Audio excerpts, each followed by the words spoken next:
Hello दोस्तों, स्वागत है आपका हमारे YouTube channel study with social सोना में। दोस्तों, बीटीसी से थर्ड सेमेस्टर का पेपर होने वाला है।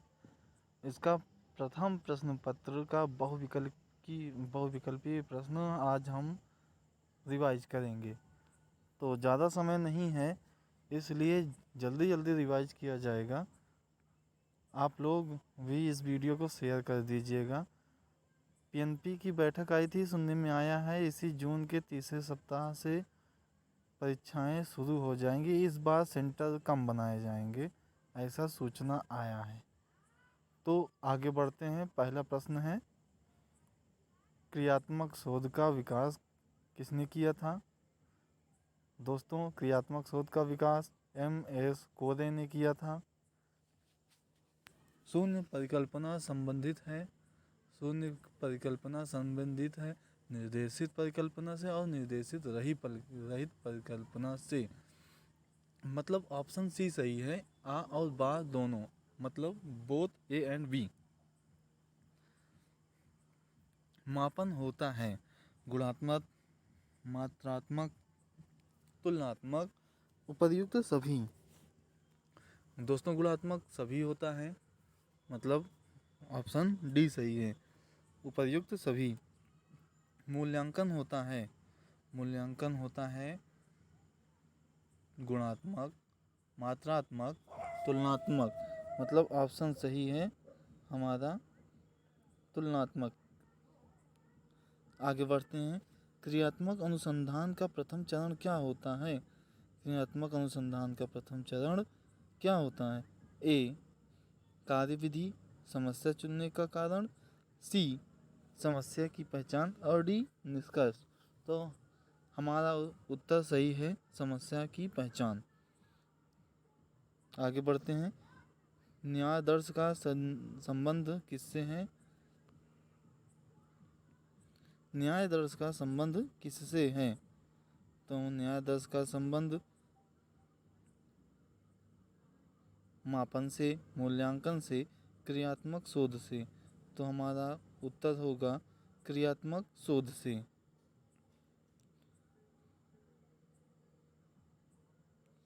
आगे बढ़ते हैं। ज्ञान संज्ञानात्मक पक्ष संबंधित है। किससे संबंधित है? संज्ञानात्मक पक्ष दोस्तों सब चीज़ से संबंधित होता है, जैसे बोध से, ज्ञान से, व्यवहारिकता से, मूल्यांकन से, मतलब उपर्युक्त सभी। भावात्मक पक्ष का संबंध किससे होता है? भावात्मक पक्ष का संबंध होता है संवेगों से, मनोवृत्तियों से, रुचियों से, मतलब उपर्युक्त सभी। दोस्तों, अगर मेरी आवाज़ कम लग रही होगी तो थोड़ा अपना मोबाइल का वॉल्यूम हाई कर लेना। आगे बढ़ते हैं। कौशलात्मक पक्ष का दूसरा नाम क्या होता है? तो कौशलात्मक पक्ष का दूसरा नाम दोस्तों क्रियात्मक पक्ष होता है। क्रियात्मक पक्ष के स्तर कितने होते हैं? 5, 6, 7 या 8। तो क्रियात्मक पक्ष के स्तर होते हैं 6। जिस उद्देश्य की पूर्ति के लिए प्रशिक्षण का निर्माण हुआ था, वह उस उद्देश्य की पूर्ति करे तो क्या कहलाता है? विश्वसनीय, वैध या व्यापक, इनमें से कोई नहीं। हमारा उत्तर है वैध। ऐसा परीक्षण जो बार बार प्रयोग करने पर एक ही तरह का परिणाम देता है क्या कहलाता है? विश्वसनीय परीक्षण कहलाता है। दोस्तों, चैनल को शेयर कर दें ताकि और भी लोग इस वीडियो को देख सकें, उनका रिवीजन हो सके। तो आगे बढ़ते हैं। उत्तम परीक्षण की विशेषताएं हैं। कौन कौन सी विशेषताएं हैं? विश्वसनीयता है, व्यवहारिकता है, वैधता है, उपर्युक्त सभी। दोस्तों, इसमें सभी उत्तर सही हैं, मतलब उपर्युक्त सभी। कोई व्यक्ति परंपरागत तरीके से हटकर नवीन ढंग से कार्य करता है, वह क्या कहलाता है? नवाचार, मूल्यांकन, मापन या परीक्षण। वह नवाचार, नवीन का मतलब नवाचार ही होता है दोस्तों। नवाचार एक ऐसा विचार है जिसकी प्रतीति व्यक्ति नवीन विचार के रूप में करें। किसने कहा था? यह कथन कहा था E.M. रॉजर्स का कथन है। मौखिक परीक्षाओं का प्रारंभ किया था दोस्तों मेरी थोड़ी तबीयत ख़राब है, हल्का बुखार आ रहा है, इसलिए मेरा गला भी बैठ गया है, तो आप लोग थोड़ा सा कोऑपरेट करिएगा। मौखिक परीक्षाओं का प्रारंभ किया जाता है कि मौखिक परीक्षाओं का प्रारंभ किया था, किसने किया था? गांधी जी ने, फ्रॉबेल ने, ग्लेडाइड्स ने, सुकरात ने। तो इसका उत्तर सही होगा दोस्तों, ग्लेडाइड्स ने। मौखिक परीक्षा को कितने महत्वपूर्ण स्थान दिया? तो मौखिक परीक्षा को किसने महत्वपूर्ण स्थान दिया? मौखिक परीक्षा को हर्लाक ने स्थान दिया था। मूल्यांकन के उद्देश्य कौन कौन से हैं? मूल्यांकन के सभी उद्देश्य होते हैं, मतलब समस्या का निराकरण करना, छात्र की समस्या का निराकरण करना और शिक्षा को शिक्षण कार्य में सुधार करना, उपर्युक्त सभी। दोस्तों समय कम है, इसलिए जल्दी जल्दी वीडियो को आगे बढ़ाना पड़ेगा और आप लोग भी शेयर करते रहिएगा, सब्सक्राइब करिएगा। ठीक दोस्तों, तो आगे बढ़ा जाए।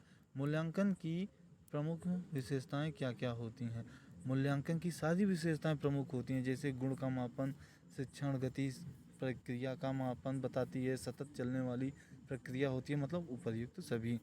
शैक्षिक नवाचार के अंतर्गत कौन आता है? शैक्षिक नवाचार के अंतर्गत सभी आते हैं दोस्तों, जैसे विद्यालय प्रबंधन, मूल्यांकन, शिक्षण अधिगम, मतलब उपर्युक्त सभी। मूल्यांकन का वह प्रक्रिया जिसके द्वारा शिक्षक एवं छात्र यह निर्णय करते हैं कि शिक्षण लक्ष्यों को प्राप्त किया जा रहा है या नहीं। तो परिभाषा किसने दी थी? परिभाषा दी थी कॉर्नबैक ने। आगे बढ़ा जाए। व्यक्तित्व के सभी पक्षों का मूल्यांकन किया जाता है। तो व्यक्तित्व के सभी पक्षों का मूल्यांकन कहाँ किया जाता है? व्यापक मूल्यांकन में किया जाता है। हमारा उत्तर क्या सही होगा? सी। आगे बढ़ा जाए। ज्ञान, बोध व अनुप्रयोग का संबंध मूल्यांकन के किस पक्ष से है? ज्ञान, बोध का ये तीनों का संबंध संज्ञानात्मक पक्ष से है। तो आगे बढ़ते हैं। सत्र के अंत में किया जाने वाला मूल्यांकन क्या कहलाता है? वार्षिक मूल्यांकन कहलाता है। ऑप्शन सी सही है। आगे बढ़ते हैं। प्रायोगिक मूल्यांकन होता है। प्रायोगिक मूल्यांकन क्या होता है? जिसमें दोस्तों प्रयोग किए जाते हैं। प्रयोग कहाँ कहाँ होते हैं? सिर्फ विज्ञान में प्रयोग होता है, मतलब विज्ञान, भूगोल तथा कृषि में। ऑप्शन ए सही है। उत्तम दोस्तों देखते हैं, उत्तम प्रशिक्षण की विशेषता नहीं है। क्या नहीं? वैधता, विश्वसनीयता, वस्तुनिष्ठ या कठोरता। तो उत्तम प्रशिक्षण की विश्वसनीयता नहीं है, कठोरता। ऑप्शन डी सही है। हम आगे बढ़ते हैं। ऑप्शन डी सही है। ठीक दोस्तों, कठोर छात्रों के प्रारंभिक ज्ञान का मूल्यांकन किया जाता है। छात्रों के प्रारंभिक ज्ञान का मूल्यांकन कैसे किया जाता है? आकलित मूल्यांकन में, रचनात्मक मूल्यांकन में, मौखिक मूल्यांकन में या दक्षता मूल्यांकन में? तो किया जाता है मौखिक मूल्यांकन में। आगे बढ़ते हैं दोस्तों, ये देखिए, हाँ इधर सॉरी दोस्तों, ये थोड़ा रोटेट हो गया था। आप लोग ये वाला ये जो पेपर है ना, चौथा नंबर, इसको आप लोग सही से घुमा के पढ़ लीजिएगा। ये एडिटिंग में थोड़ा सा गड़बड़ी हो गई थी, आगे से हम लोग ध्यान रखेंगे, इसके लिए माफ़ करना हम लोगों को। आगे बढ़ते हैं। छात्रों की रुचि, संवेगों एवं नवों मनोवृत्तियों से संबंधित मूल्यांकन का पक्ष क्या कहलाता है? तो ये मनोवृत्तियों से मतलब भावात्मक पक्ष कहलाता है। हमारा ऑप्शन बी सही है। ब्लूप्रिंट का संबंध किससे होता है? ब्लूप्रिंट का संबंध प्रश्न पत्र निर्माण से होता है। ऑप्शन सी सही है। छात्रों में त्रुटियों का ज्ञान होने पर उन्हें दूर करने के लिए किया जाने वाला प्रशिक्षण क्या कहलाता है, या शिक्षण क्या कहलाता है? उन्हें दूर किया जाने वाला शिक्षण कहलाता है उपचारात्मक शिक्षण। हमारा ऑप्शन सा सही है, मतलब सी सही है। आगे बढ़ते हैं। नवाचार सॉरी बचाव निदान का उत्तम स्तर है, यह कथन किसका है? तो यह कथन रॉस का है। ऑप्शन डी सही है। शैक्षिक क्षेत्र में क्रियात्मक अनुसंधान का प्रयोग किया जाता है। शैक्षिक क्षेत्र में क्रियात्मक अनुसंधान का प्रयोग किया जाता है। किसने कहा था? स्टीफन एम कोरे ने। ओके दोस्तों, आगे बढ़ते हैं।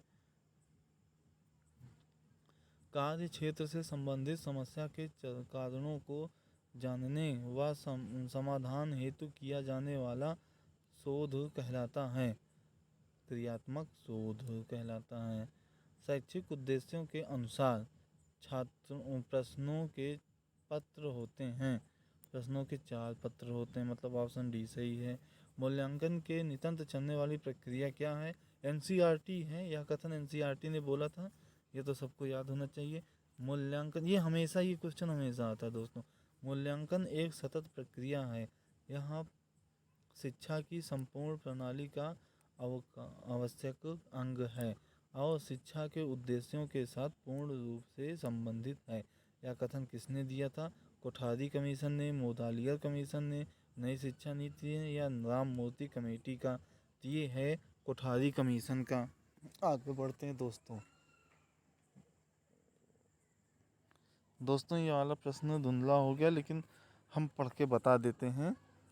मूल्यांकन के अंतर्गत व्यक्ति का समाज या दोनों की दृष्टि से जो अच्छा है अथवा वांछनीय है उसे मानकर चला जाता है। यह कथन किसका है? तो यह कथन है रैमर्स व गैज का। मूल्यांकन अनुरूप है। किसके अनुरूप है? मूल्यांकन अनुरूप है विधि के। ठीक दोस्तों,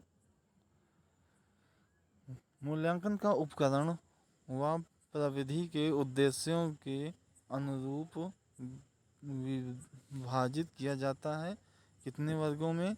4 वर्गों। मूल्यांकन का क्रियात्मक पक्ष क्या होता है? मूल्यांकन का क्रियात्मक पक्ष स्वाभाविकरण करना है। शैक्षिक उद्देश्यों को बालक द्वारा किस सीमा तक प्राप्त कर लिया जाता है? शैक्षिक उद्देश्यों को बालक द्वारा किस सीमा पर प्राप्त कर लिया जाता है, यह ज्ञात करने की व्यवस्थित प्रक्रिया को मूल्यांकन की संज्ञा दी जाती है। मूल्यांकन की यह परिभाषा दी है, किसने दी है? डांडेकर ने। आगे बढ़ते हैं। निम्नलिखित में से कौन मूल्यांकन प्रक्रिया का आवश्यक अंग नहीं है? कौन सा नहीं है दोस्तों? इसमें पूछा, तो इसमें नहीं है ऑप्शन डी, मतलब द छात्रों की योग्यता का वांछित स्तर। भौतिक मापन है। क्या है? स्थिर।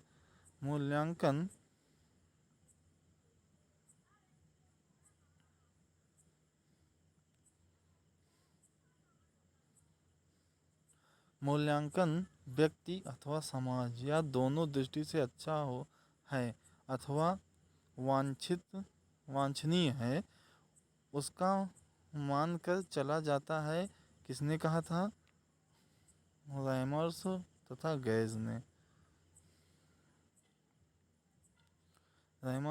गैज ने। आज हमारे एडिटर ने ये थोड़ा सा गड़बड़ बना दिया है, तो आप लोग मोबाइल को थोड़ा एडजस्ट करके देख लीजिएगा।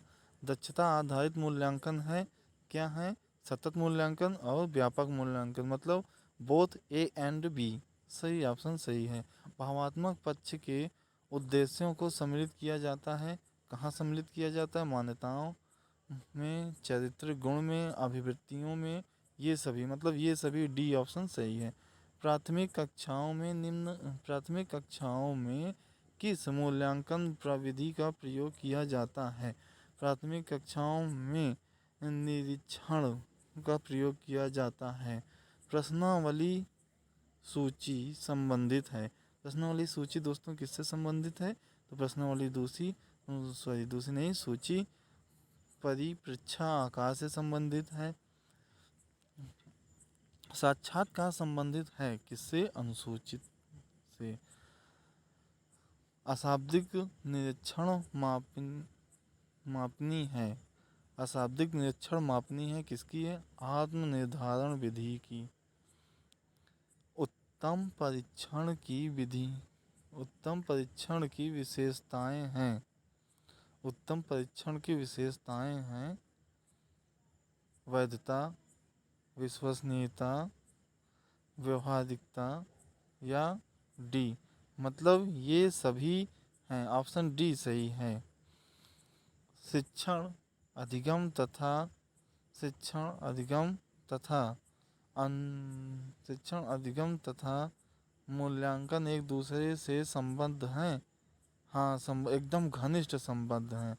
मूल्यांकन के द्वारा ज्ञात किया जाता है, क्या ज्ञात किया जाता है? छात्र के अधिगम स्तर को, मतलब छात्र के सीखने के स्तर को। मूल्यांकन उपकरण को कहा जाता है, मूल्यांकन के उपकरण को वैध कहा जाता है कि ये सारी जो भी सामग्रियां हैं ये वैध हैं। तो आगे चलते हैं दोस्तों। निम्नलिखित में से कौन से परीक्षण की वांछनीयता ज्ञात करने की विधि नहीं है? तो कौन सी नहीं है? मानक त्रुटि, यह विधि नहीं है, ऑप्शन सी सही है। वस्तुनिष्ठ परीक्षण वह है जिसमें प्रत्येक परीक्षक किसी प्रश्न के उत्तर या निष्पादन को देखकर एक निश्चित निष्कर्ष पर पहुंचते हैं। यह परिभाषा किस मनोवैज्ञानिक ने दी है? तो यह परिभाषा क्रॉनबैक ने दी है। निम्नलिखित में से कौन अच्छे परीक्षण की विशेषता नहीं है? कौन से अच्छे परीक्षण की विशेषता नहीं है? तो संक्षिप्तता नहीं है। अच्छे परीक्षण की विशेषता संक्षिप्तता नहीं है। जब कोई परीक्षण वही मापता है जो उसके मापन का प्रयोजन होता है, तो वह परीक्षण क्या कहलाता है? वह परीक्षण वैध कहलाता है। वैध नहीं, वो वैध वो वाला वैध नहीं जो आप लोग समझ, वैध कह रहे हैं। कोई परीक्षण उस सीमा तक वैध है जहाँ तक वह अपने उद्देश्यों का मापन करता है। यह कथन किसने कहा था? यह कथन गिलफोर्ड ने कहा था। पुनर्बलन की विधि है सतत मूल्यांकन में पुनर्बलन या मानसिक मूल्यांकन में पुनर्बलन। मतलब दोस्तों ऑप्शन सा सही है, बोथ ए एंड बी। परिवर्तन प्रकृति का एक नियम है, यह क्या है? यह शाश्वत है, मतलब ऑप्शन ए सही है। नवाचार का निर्माण किया जाता है, नवाचार का निर्माण कहाँ से किया जाता है? मनोवैज्ञानिक आधार पर। प्रार्थना स्थल की गतिविधियां हैं, स्वच्छ होती हैं या स्वच्छता होती है। राष्ट्रगीत गाया जाता है, आप लोग देखे होंगे सुबह सुबह स्वच्छता रहती है, वहाँ पे राष्ट्रगीत होता है, सद्विचार दिए जाते हैं, अच्छी अच्छी बातें बताई जाती हैं। यानी मतलब ये सभी। आगे बढ़ते हैं दोस्तों। पाठ्यक्रम सामग्रियाँ पाठ्यक्रम सहगामी क्रियाओं को बांटा जाता है कितने अंगों में? 4, 2, 5 या 7? तो सही उत्तर है 2, ऑप्शन बी सही है। शिक्षण से तात्पर्य है सीखना या सिखाना, पढ़ना, शिक्षा प्रदान करना, ये सभी। ऑप्शन डी सही है। शिक्षण एक है, प्रक्रिया है, व्यवहार है, संबंध है, इनमें से कोई नहीं। शिक्षण इनमें से कोई नहीं, मतलब ऑप्शन सी सही है, संबंध है एक। आगे बढ़ते हैं। शिक्षण सीखने के लिए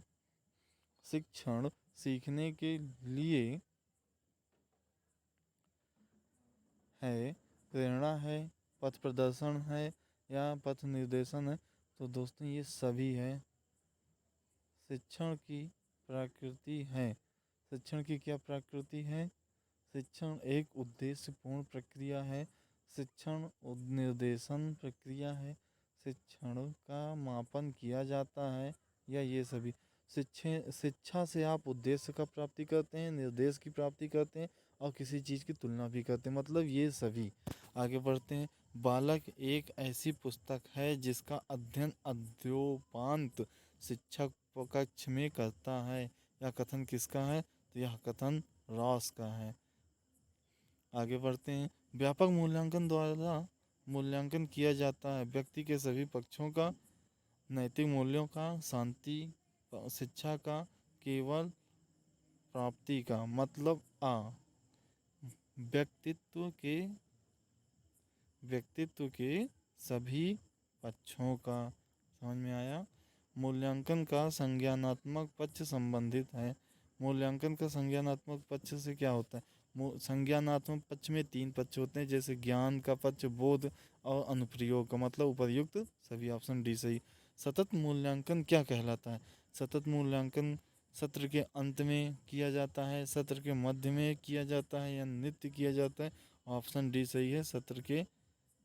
ऑप्शन डी उपर्युक्त सभी। आगे बढ़ते हैं दोस्तों। आगे बढ़ते हैं। उत्तम परीक्षण की विशेषता क्या होती है? उत्तम परीक्षण की विशेषता होती है वैधता होती है, विश्वसनीयता होती है और वस्तुनिष्ठता होती है। मतलब ऑप्शन डी उपर्युक्त सभी, ऑल ऑफ दीज। यह कथन किसका है? यह कथन है कि मूल्यांकन वह प्रक्रिया है जिसके द्वारा शिक्षक एवं छात्र यह निर्णय करते हैं कि शिक्षण लक्ष्यों को प्राप्त किया जा रहा है या नहीं। किसका कथन है?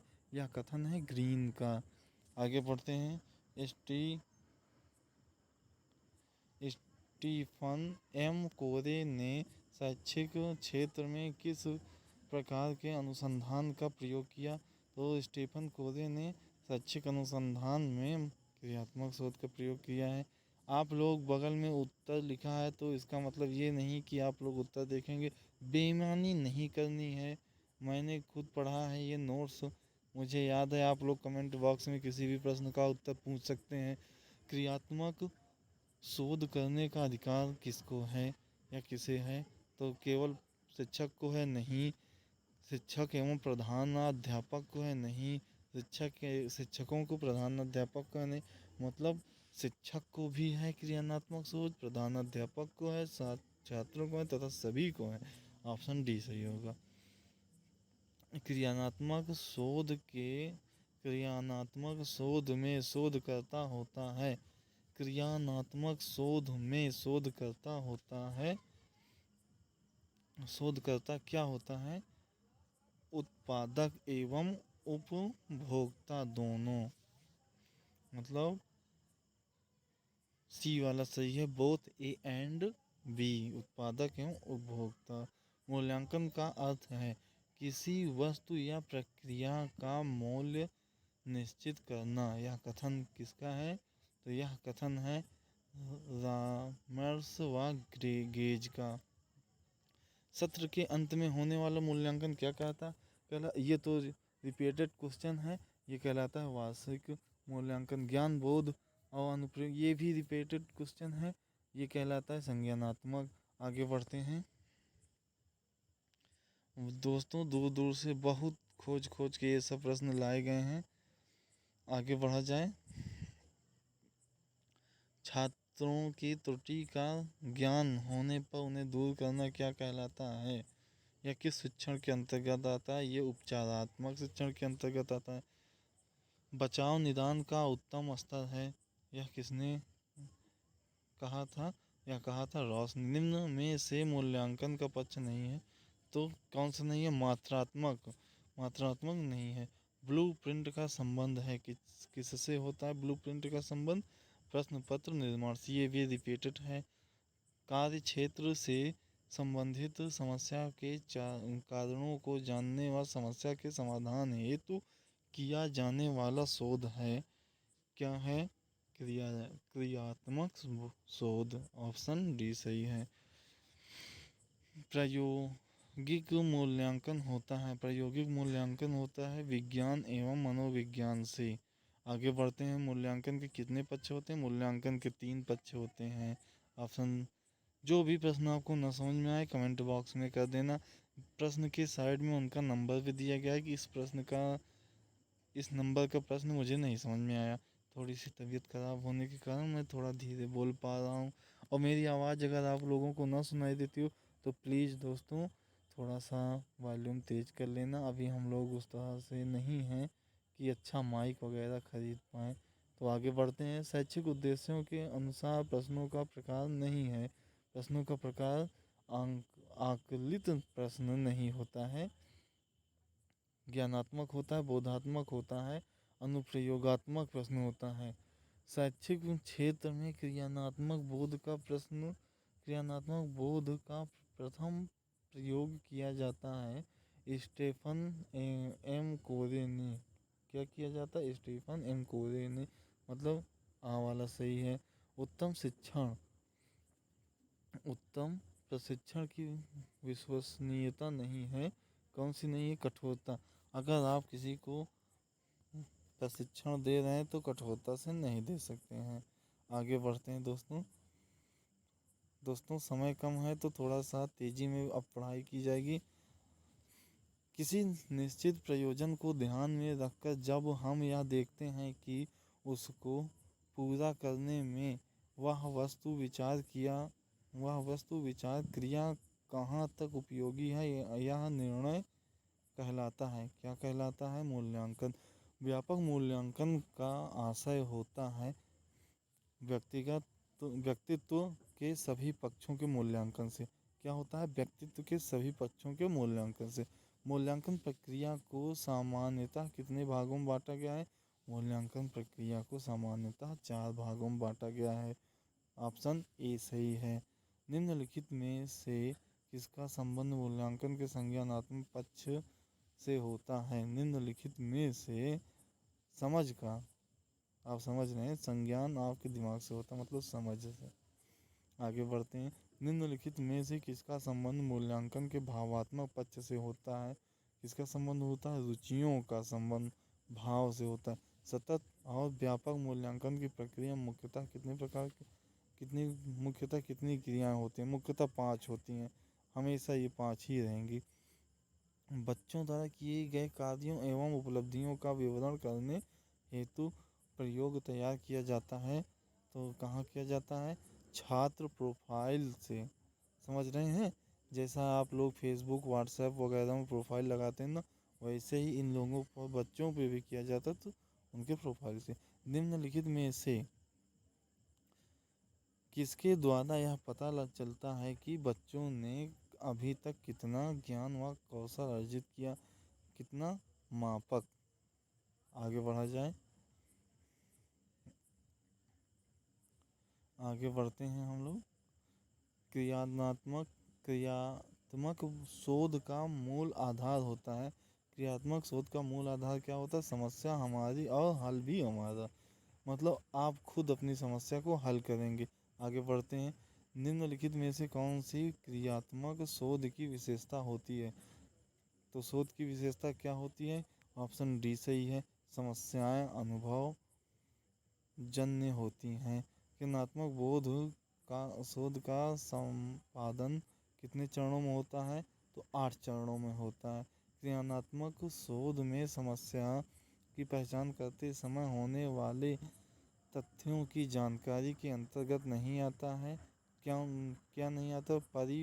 पर व्यक्ति नहीं आता है, मतलब दूसरा व्यक्ति।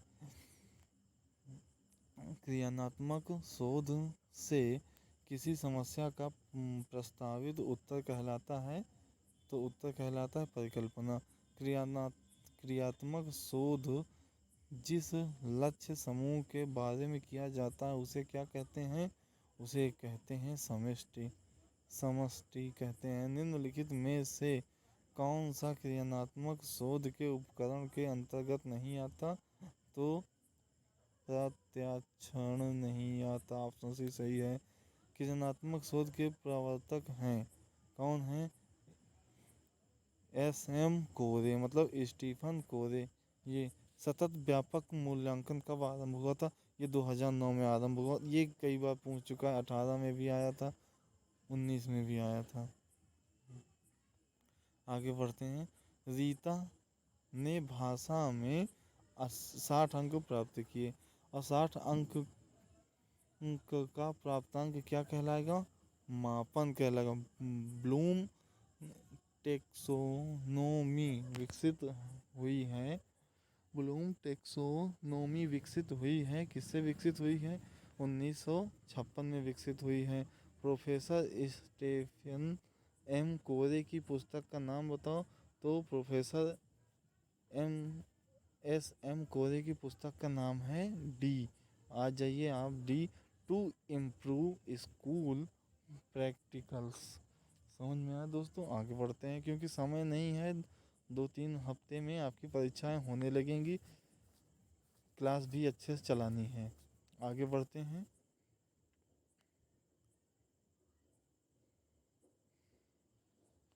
आगे बढ़ते हैं।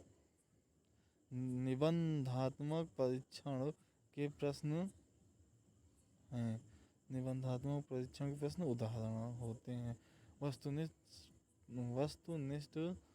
परीक्षा की विशेषता नहीं है। वस्तुनिष्ठ परीक्षा की विशेषता नहीं है। पाठ्यक्रम की व्यापकता। पाठ्यक्रम आपका व्यापक नहीं होना चाहिए। समस्या हमारी और हल हमारा लक्ष्य क्या कहलाता है? समस्या हमारी और हल हमारा लक्ष्य कहलाता है। क्रियात्मक बोध शोध का शैक्षिक अनुसंधान का शैक्षिक मूल्यांकन का अंग है। अधिगम अनुभव परिकल्पना होती है। परिकल्पना क्या होती है? शोध के मध्य में अनुमान। मापन का सामान्य सिद्धांत संबंधित है। मापन का सामान्य सिद्धांत किससे संबंधित है? गणित से। आते हैं अब हमारे 2-4 क्वेश्चन और बचे हैं दोस्तों, जल्दी से कर लीजिए। मापन किन्हीं निश्चित स्वीकृति नियमों के अनुसार वस्तुओं को अंक प्रदान करने की प्रक्रिया है। कथन क्या है? एस स्टीवेंस का। शैक्षिक उद्देश्य के अंग क्या होते हैं? उपर्युक्त सभी, मतलब बालक, समाज, वस्तु। अब बालक के विभिन्न कौशल विकसित होने वाला क्षेत्र। विभिन्न कौशल हमारे भाव से, ज्ञान से, क्रियात्मक क्षेत्र से विकसित होते हैं, मतलब उपर्युक्त सभी। बौद्धिक योग्यता में अंग नहीं होता है। कौन सा अंग? बौद्धिक योग्यता में बोध का अंग नहीं होता है। अनुवाद, विवेचना और व्यागिवतार, मतलब अनुप्रयोग, ये सही है, ये नहीं होता है। तो दोस्तों वीडियो को शेयर करना, लाइक करना, सब्सक्राइब करना और जितना हो सके अपने दोस्तों को पहुंचा देना।